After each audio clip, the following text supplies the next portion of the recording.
Cape Canaveral, Florida, a record-setting Russian spacewalk ended with a critical antenna in the wrong position Friday outside the International Space Station. NASA's Mission Control reported that the antenna was still working.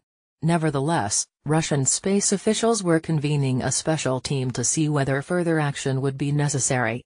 The antenna is used for communications with Russia's mission control outside Moscow. The trouble arose toward the end of the more than 8-hour spacewalk, the longest ever by Russians and the fifth longest overall, after Commander Alexander Misurkin and Anton Shkaplerov successfully replaced an electronics box to upgrade the antenna. The pair watched in dismay as the antenna got hung up on the Russian side of the complex and could not be extended properly.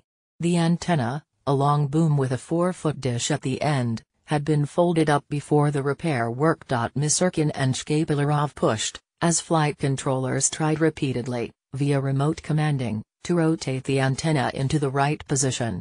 Finally, someone shouted in Russian, "It's moving. It's in place."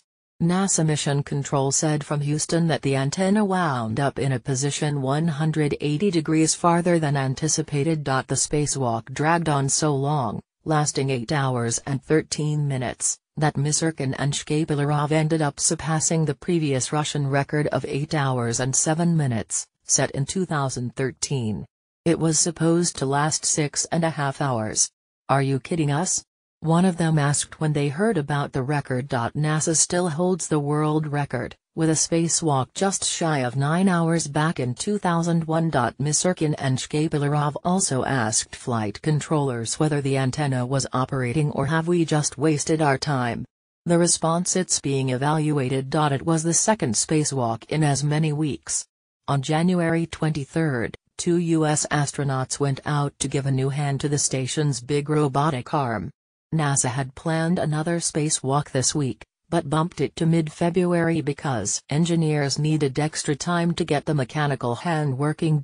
After removing the old, obsolete electronics box from the antenna, an original part, launched in 2000, Misurkin shoved it away from the space station.